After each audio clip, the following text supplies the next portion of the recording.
المسرحية التي رأت اللجنة، لجنة التحكيم طبعا، أن تسند إليها الجائزة الكبرى للإبداع المسرحي التونسي.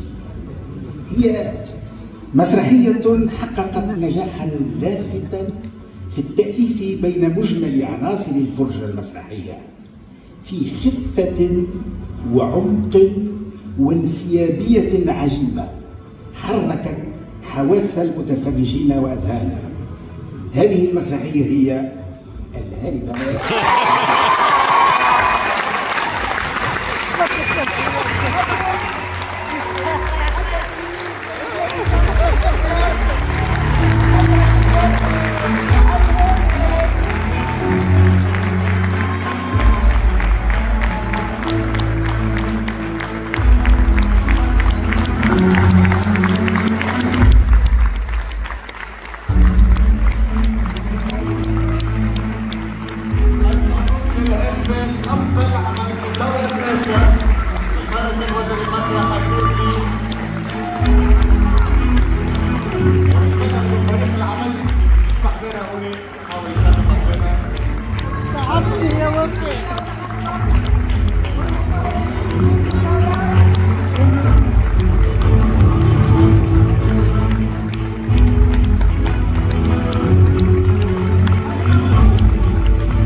بزيادة الحفلة كان بزيادة الجمهور بتاع الغدا القاعة بزيادة بث مباشر.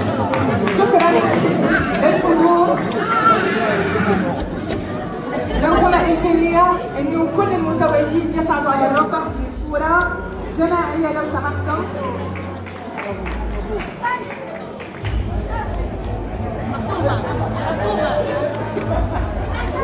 على هذه الصور وعلى هذه الفرحة. شكرا. إذا كان الجمهور ولا يقف شوية لأنه فما ميكينج اوف باش يتعدى للدورة هذه مع كل الفريق. حنشكر كل فريق المسرح الوطني، ناس الكل في الكاتريامار، في الحلوين أيضا، في الكوسر أيضا. شكرا لكم، شكرا لكل التقدير. أسمع لطيف كل متواجد. شكرا للسادة الحضور والاستطاعة على هذه الدورة فائزة. إن شاء الله في دورات قادمة. مبروك مرة أخرى لكل المتواجدين الأوفر في مناسبات أخرى.